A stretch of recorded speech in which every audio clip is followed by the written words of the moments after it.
सो hi guys, welcome back. मैं हूं Shaan. I hope you all are good and fine. तो finally आज मैं आपके लिए chemical reaction and equation class 10th का चैप्टर लेकर आ रहा हूं और एक शॉर्ट वीडियो है, वन शॉर्ट वीडियो जिसमें मैं पूरा चैप्टर आपको कवर करूंगा। कुछ इंपॉर्टेंट टर्म्स, कुछ इंपॉर्टेंट रिएक्शन और जो टफ रिएक्शन है वो आपको समझाने की कोशिश करूंगा। इसलिए इस वीडियो को एंड तक ज़रूर देखिए और क्योंकि इसमें कंप्लीट चैप्टर होने वाला है बोर्ड एग्जाम का। एकदम एक तरीके से आपका रिवीजन सब हो जाएगा इस वीडियो में। तो चलिए इस वीडियो को स्टार्ट करते हैं। तो स्टूडेंट, सबसे पहले हमने बात करी कि केमिकल रिएक्शन इक्वेशन चैप्टर होता क्या है और क्या इसका टर्म्स है। तो इसका मतलब ये है कि केमिकल रिएक्शन से आपको पता चला कि कुछ केमिकली कुछ हुआ है जिससे सब्सटेंस चेंज हुआ है। देखो, केमिकल रिएक्शन में क्या होता है, अगर कोई सब्सटेंस ए है उसको हमने कुछ चेंजेस करा, कुछ रिएक्शन ऐसी चीज हुई कि वो ए की जगह बी बन गया, मतलब सब्सटेंस का चेंज होना। ठीक है, रिएक्टेंट से कुछ प्रोडक्ट बना, कुछ न्यू चीज बनना, कुछ न्यू बनना ही केमिकल रिएक्शन है। कुछ न्यू फॉर्म्ड होना ही केमिकल रिएक्शन है। ठीक है, कुछ अलग बनना ही केमिकल रिएक्शन है। मतलब जो सब्सटेंस प्रीवियस था और जो आफ्टर है, अगर उसमें चेंज आ रहा है कुछ, डेट इज वहां पर केमिकल रिएक्शन हुई है आपकी। और उसे इक्वेशन की फॉर्म में लगाना, जैसे CaCO3 है और मैग्नीशियम की रिएक्शन है, उसको इक्वेशन फॉर्म में लगाना, वो आपका इक्वेशन है, केमिकल इक्वेशन। और रिएक्शन क्या है, या केमिकल रिएक्शन होना क्या होता है कि कुछ चेंज आना, जैसे स्मेल में चेंज आना, या आपका गैस निकलना वहाँ से, या फिर उस सब्सटेंस का कलर चेंज होना, टेस्ट में भी चेंज होना, ये आपका सारा केमिकल रिएक्शन है। एक चीज़ आपने देखी कि अगर आप दूध गर्म करना भूल जाते हैं, रात में वो बाहर रखा रह जाता है तो सुबह दूध खराब हो जाता है, तो वहाँ पे स्मेल आती है। कभी कभी दूध का कलर भी चेंज हो जाता है, तो वो वहाँ पर केमिकल रिएक्शन है। तो chemical reaction day to day life में आप देखते रहते होगे यार। ठीक है, जैसे मैं आपको कुछ एग्जांपल बताऊं यहाँ पर कि अब मिल्क को आपने गर्मियों में रूम टेम्परेचर पर रख दिया तो ख़राब हो जाता है। ठीक है, और ग्रेप्स जो होते हैं वो ख़राब हो जाते हैं, उनका कलर चेंज होता है और फर्मेंटेड हो जाता है। फूड जब बनता है तो महक आती है, मतलब वहाँ रिएक्शन हो रही है। और जब फूड डाइजेस्ट होता है हमारी बॉडी के अंदर तो वहाँ पर चेंजेस होते हैं। जब हम सांस लेते हैं तो नई नई गैसेस हम लेते हैं, O2 लेते हैं, CO2 छोड़ते हैं, तो वहाँ पर केमिकल, मतलब केमिकल रिएक्शन हर जगह अगर आप कहीं बैठे हो, मतलब हर जगह केमिकल रिएक्शंस कुछ ना कुछ ऐसे ही चल रहे होंगे, कुछ ना कुछ आयंस में चेंज आ रहा होगा। तो एक छोटा सा एग्जाम्पल मैं आपके लिए यहाँ पर लेकर आया हूँ। एक यहाँ पर आप देख सकते हैं,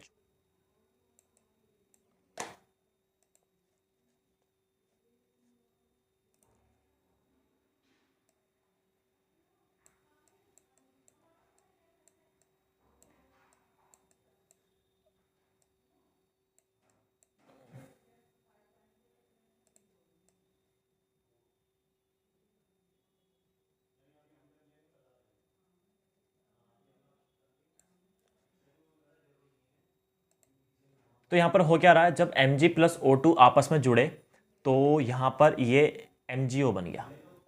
ठीक है, तो क्या हुआ, यहाँ पर मैग्नीशियम और ऑक्सीजन मिले, पहले मैग्नीशियम था खाली, अब MgO बन गया। तो आप यहाँ देख रहे हैं, that is the chemical reaction, that is the chemical reaction, MgO बनना, इसे बोलते हैं मैग्नीशियम ऑक्साइड, और ये है Mg। तो यहाँ पर आपने यहाँ देखा होगा तो बर्न हो रहा है, तो Mg कन्वर्टेड इनटू MgO। तो एक था रिएक्टेंट यहाँ पर, एक था प्रोडक्ट।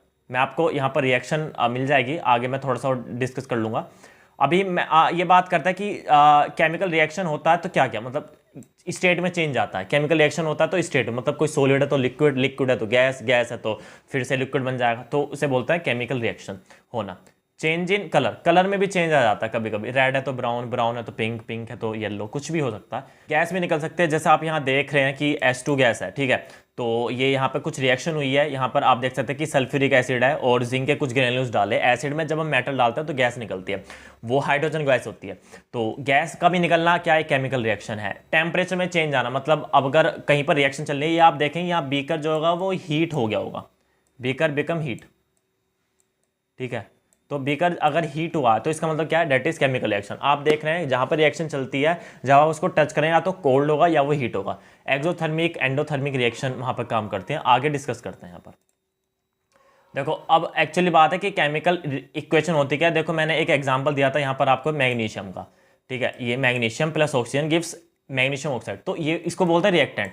जो प्रोडक्ट जो ऑलरेडी है, जो चीज़ ऑलरेडी है, मतलब उसको प्रोडक्ट नहीं बोलेंगे, उसको चीज़ बोलेंगे। जो चीज़ ऑलरेडी है उसको रिएक्टेंट बोलते हैं, जो बना है उसको प्रोडक्ट बोलते हैं, जो नई चीज़ फॉर्म्ड हुई है उसको प्रोडक्ट बोलते हैं। ये LHS हो गया या RHS हो गया। ठीक है, ओके, नेक्स्ट की बात करते हैं। यहाँ पर देखो केमिकल रिएक्शन के कुछ लिखने के कुछ तरीके होते हैं, ठीक है, रिएक्टेंट, प्रोडक्ट और ये एरो लगाना, तो ये थोड़ा बेसिक है, इसमें ऐसा कुछ बात नहीं है।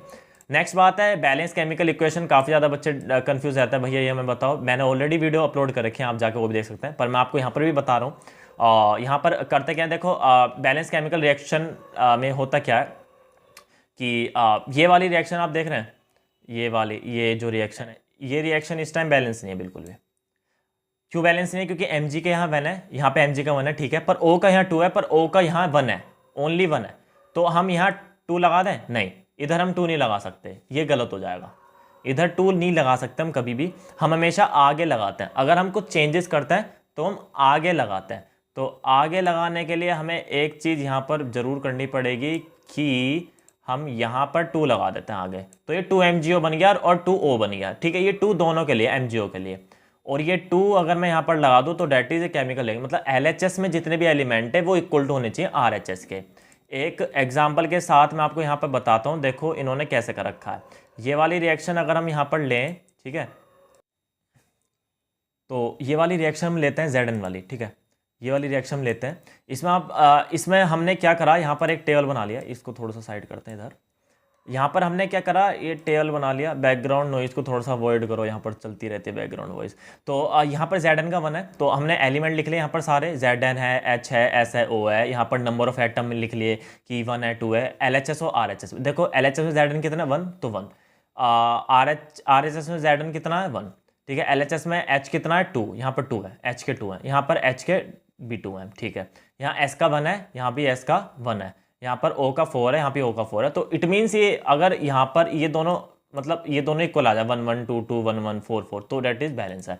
अगर नहीं है तो वहाँ पर आपको बैलेंस करने की जरूरत है, पहले O को बैलेंस करिए, फिर आपके ऑलरेडी यहाँ पर बैलेंस हो जाएगा। जैसे आपने यहाँ पर देखा, ठीक है, ये केमिकल रिएक्शन है, ये केमिकल रिएक्शन का एग्जांपल मैं लेकर आ रहा हूँ। यहाँ पर बैलेंस करना है, तो सबसे पहले हमने टेबल बना लिया है। Fe का 1 है, H का 2 है, O का 1 है, और यहाँ पर H का 2 है यहाँ पर, और O का भी यहाँ पर 4 है। तो मतलब जो भी LHS RHS में जितने एलिमेंट थे वो हमने यहाँ पर लिख लिए। अब हमें बैलेंस करना है, तो बैलेंस करने के लिए पहले यहाँ पर एक चीज़ करते हैं कि पहले Fe को बैलेंस कर लेते हैं। तो यहाँ 3 है, यहाँ 1 है, अगर मैं यहाँ 3 कर दूँ तो Fe बैलेंस हो गया हमारा, ठीक है। Fe बैलेंस हो गया, मतलब 3 3 हो गए, Fe बैलेंस हो गया। अब O यहाँ 4 है, यहाँ पर 1 है, तो अगर मैं यहाँ 4 की मल्टीप्लाई कर दूँ तो मेरा काम बन जाएगा। तो LHS में मल्टीप्लाई करने, तो यहाँ 4 की मल्टीप्लाई कर दी तो मेरा काम बन गया। तो जैसे मैंने यहाँ 4 की मल्टीप्लाई करी तो मेरा देखो O तो बैलेंस हो गया, पर H चेंज हो गया। 4 2 जा 8, H हो गया मेरा 8, क्योंकि यहाँ भी 4 की मल्टीप्लाई हुई है, तो H हो गया 8। अब यहाँ पर मुझे जैसे 4 की 8 हुआ तो यहाँ 2 रह गया, यहाँ 8 हो गया, तो मुझे यहाँ 4 की मल्टीप्लाई करनी पड़ेगी, ठीक है। यहाँ भी मुझे 4 की मल्टीप्लाई करनी पड़ेगी। अब आप एक चीज़ देखो, ये 3 3, ये 8 8, ये 4 4, तो डेट इज ये बैलेंस होगी इक्वेशन। ये हमारी इक्वेशन यहाँ पर बैलेंस हो चुकी है। तो आप इसे देख सकते हो, 3Fe 4H2O और Fe 3O4 और 4H2O। यहाँ पे हम आगे देखते हैं क्या यही हमारा बन रहा है या नहीं।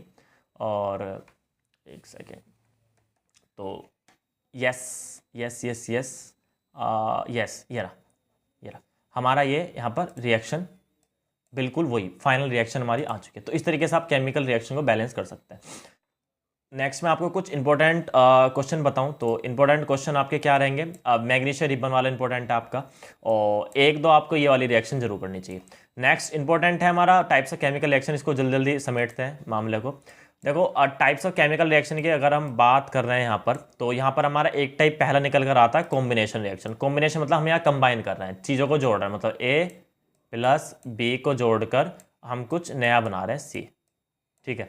आपको एक आगे रिएक्शन मिल जाएगी, that is most important reaction CaO quicklime में। अगर हम पानी ऐड करते हैं तो CaOH को होल डाइस बना, मतलब कंबाइन करें, इन दोनों को जोड़कर कोई एक प्रोडक्ट बनना चाहिए, और उसमें हीट निकलती है, ये बात ध्यान रखना, amount of heat is release, ठीक है।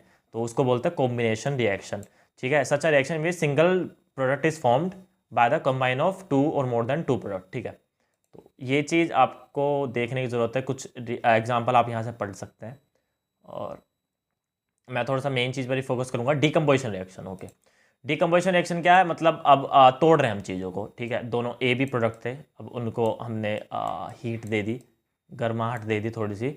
अब जब उन्हें गर्माहट दे दी तो ये दोनों टूट गए, ठीक है, AB+B, मतलब अलग फॉर्म में निकलेंगे, A2B या AB2 इस तरीके से। मतलब ये थोड़ा मैंने सिंपल करने की कोशिश करी आपके सामने।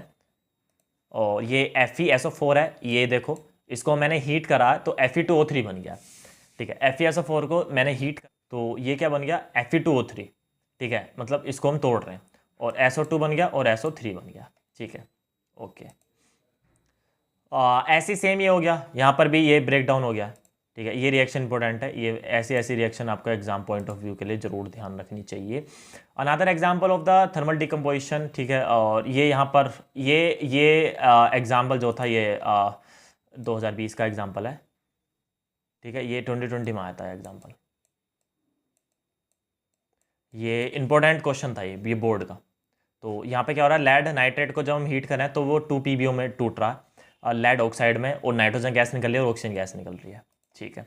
फटाफट आगे मूव करते हैं। इलेक्ट्रोलाइसिस, ये भी एक यहाँ पर ब्रेक डाउन हो रहा है इलेक्ट्रोलाइसिस, ये एक्टिविटी में बताता हूँ आपको। यहाँ पर एनोड कैथोड जोड़ा है पानी के अंदर, तो यहाँ पर क्या हो रहा है, अगर H2O हमने दिया यहाँ पर, ठीक है, हमने H2O दिया तो ये H2 में टूट जाएगा एक तो प्लस, और एक टूट जाएगा किसमें, O2 में, ठीक है। ये पानी जो होगा H2O2, और यहाँ पर मैं बैलेंस करने के लिए यहाँ पर लगाता हूँ 2, ये ऑक्सीजन 2 हो गई, ये हो गया 2, ये 4 हो गया, ठीक है, 2 to the 4। तो ये एक एग्जांपल है डीकम्पोजिशन रिएक्शन का इलेक्ट्रोलाइसिस प्रोसेस में। ये सनलाइट वाला एग्जांपल है। ये सारे एग्जांपल मतलब ये डीकम्पोजिशन मतलब टूट रहा है ना यहाँ पर, तो डीकम्पोजिशन का एक एग्जांपल है। कुछ ये एग्जांपल मोस्ट इंपॉर्टेंट है, ये वाले 2AgBr है, सिल्वर ब्रोमाइड है, ये टूट रहा है Ag और Br की फॉर्म में। Next displacement reaction. देखो डिस्प्लेसमेंट रिएक्शन का मतलब डिस्प्लेस करना। देखो मैं आपको एक एग्जांपल दे रहा हूँ, पहले एक सिंपल सा एग्जांपल पढ़ते हैं कि AB है, ठीक है, और इसमें C मैंने कोई नया कंपाउंड जोड़ दिया, तो ये क्या करेगा, इस C ये इस A को हटाकर इसकी जगह बैठ जाएगा, तो ये हो जाएगा CB+A। डिकम्पोज मतलब सॉरी डिस्प्लेस का मतलब क्या है कि एक को हटा देना, उसकी जगह पर आकर बैठ जाना, तो यहाँ पर डिस्प्लेसमेंट रिएक्शन हो रही है। और डिस्प्लेसमेंट वही करेगा अगर C तकड़ा है A से, अगर C हाईली रिएक्टिव है, तकड़ा मतलब हाईली रिएक्टिव है A से। जैसे मैं आपको एक एग्जांपल दूं, देखो डिस्प्लेसमेंट रिएक्शन का एक मैं आपको बढ़िया एग्जांपल देता हूँ, लाइव एग्जांपल। देखो एक क्लास है, क्लासरूम है, और यहाँ पर कुछ रोज़ हैं, यहाँ पर एक बंदा बैठा है और एक बंदी बैठी है, ठीक है। एक दूसरा बंदा आया जिसकी बॉडी तकड़ी है, उसने क्या करा, इसको हटा दिया इस जगह से और खुद आकर यहाँ बैठ गया। ये जब इसको हटा पाएगा जब ये थोड़ा ताकतवर हो, मतलब हाईली रिएक्टिव, एक मैं आपको बताना चाह रहा हूँ जिस फॉर्म में, तो ये थोड़ा ताकतवर है मतलब हाईली रिएक्टिव है, और इसने लोअर रिएक्टिव या कम ताकतवर को हटा दिया और खुद बैठ गया। अगर ये ताकतवर रहता और ये हाईली रिएक्टिव रहता, या ये थोड़ा वीक रहता और ये लो रिएक्टिव होता, तो ये इसकी हिम्मत नहीं थी इसको जो हटा दे। तो ऐसे ही उसमें मतलब जो हाईली रिएक्टिव होगा, तो यहाँ पर उसी को एग्जाम्पल को लेते हैं, उसी एग्जाम्पल को लेते हैं यहाँ पर, तो यहाँ पर उसी एग्जाम्पल को लेते हैं। Fe हाईली रिएक्टिव है, इसने कॉपर को हटा दिया और कॉपर की जगह आकर बैठ गया, ठीक है। तो ये हाईली रिएक्टिव होने की वजह से ही डिस्प्लेस करा। अगर हाईली रिएक्टिव नहीं है तो डिस्प्लेस नहीं कर सकता कभी भी, ये बात को आपको ध्यान में रखकर चलना है। इसको बोलता है डिस्प्लेसमेंट रिएक्शन, ठीक है। डबल डिस्प्लेसमेंट का मतलब क्या है कि यहाँ पर क्या कर रहे हैं, यहाँ पर आयन में एक्सचेंज हो रहा है, आयन्स में एक्सचेंज हो रहा है, मतलब ए आपस में चेंज हो रहे हैं। जैसे यहाँ पर A और B है प्लस यहाँ पर CD है, तो A ने C की जगह ले ली, ठीक है, और A यहाँ चला गया और D यहाँ आ गया, तो ये आयन का एक्सचेंज हो रहा, आयन का एक्सचेंज होना। ABCD की प्रेजेंस में अगर समझ नहीं आ रहा तो यहाँ देखो Na2SO4 है, BaCl2 है, तो Ba चला गया SO4 के पास और Na चला गया Cl के पास, ठीक है। Ba चला गया Na चला गया Cl के पास और Ba चला गया SO4 के पास, तो ये चीज़ें आपको ध्यान में रखनी पड़ेगी। नेक्स्ट इंपॉर्टेंट बहुत ही ज़्यादा, ऑक्सीडेशन रिडॉक्स रिएक्शन। ऑक्सीडेशन का मतलब ऑक्सीजन गेन करना, to gain the oxygen. Reduction मतलब टू रिमूव द ऑक्सीजन, ठीक है। तो मैं आपको एक एग्जांपल के थ्रू बता देता हूँ, समझते हैं। ये कॉपर है और ये ऑक्सीजन है, दोनों को हीट कर दिया और ये CO बना गया, डेट इज़ ये क्या ऑक्सीडेशन, डेट इज़ ये क्या है, एक ऑक्सीडेशन का एग्जाम्पल, क्योंकि यहाँ पर it's said to be oxidize, ठीक है। Gain the oxygen in the reaction, it is said to be the oxidize. तो ये हो गया ऑक्सीडेशन का एग्जाम्पल। ओके, नेक्स्ट यहाँ पर रिडक्शन भी हो रहा है। देखो यहाँ पर एक जगह देखो ये ऑक्सीजन छोड़ रहा है, देखा आपने CuO है और ये H2O के साथ अगर इसने रिएक्ट करी हीट करा तो ये O चला गया Cu के पास है, तो Cu क्या है यहाँ पर Cu that is what is Cu, यहाँ पर रिडक्शन हो रहा है, रिड्यूस हो रहा है, Cu इज रिड्यूसिंग। ठीक है, ये दोनों का एग्जाम्पल है। इसको बोलते हैं रिडॉक्स रिएक्शन, इसको बोलते हैं रिडॉक्स रिएक्शन। क्यों? क्योंकि यहाँ पर देखो O जा रहा है यहाँ से और H2O के पास O आ रहा है, तो ऑक्सीजन एक तरफ आ रहा है एक से जा रहा है, तो डेट इज आना ऑक्सीडेशन रिडक्शन जाना। और रिडक्शन को मिलाकर रिडक्शन और ऑक्सीडेशन को मिलाकर ये रिडॉक्स रिएक्शन बन गया। ठीक है, नेक्स्ट कोरोजन एक मोस्टली जो आयरन में पाया जाता है। ठीक है, रस्टिंग ऑफ आयरन बोलते हैं उसे।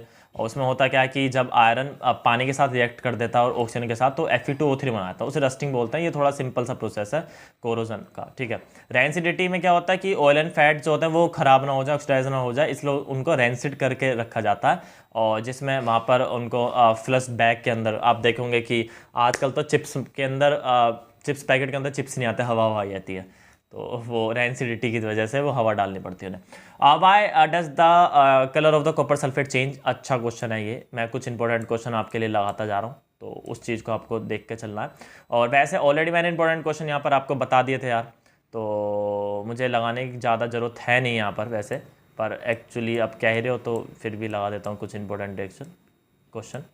ये अच्छे क्वेश्चन है, ये आपको ज़रूर करने चाहिए। तो यार थोड़ी बहुत ज़्यादा मतलब काफ़ी ज़्यादा मेहनत लगी है इसको बनाने में, तो एक आपकी लाइक ज़रूर बनती है, एक बार शेयर पर एक बार क्लिक करके दोस्तों के साथ करें। चैनल पर अगर नहीं हो तो सब्सक्राइब करें, क्योंकि आगे की आप कमेंट में जो बताया कि कोई ऐसी टाइप की शॉर्ट वीडियो चाहिए या नहीं, क्योंकि मैं शॉर्ट वीडियो बनाने के लिए तैयार हूँ। तो अगर शॉर्ट वीडियो बनाने के लिए तैयार हूँ, और अगर वीडियो अच्छी लगे तो एक बार लाइक करें, चैनल पर नहीं तो सब्सक्राइब करें। ठीक है गाइस, मिलते हैं जल्द आपसे नेक्स्ट वीडियो में। Thank you so much, take care, good bye, bye bye.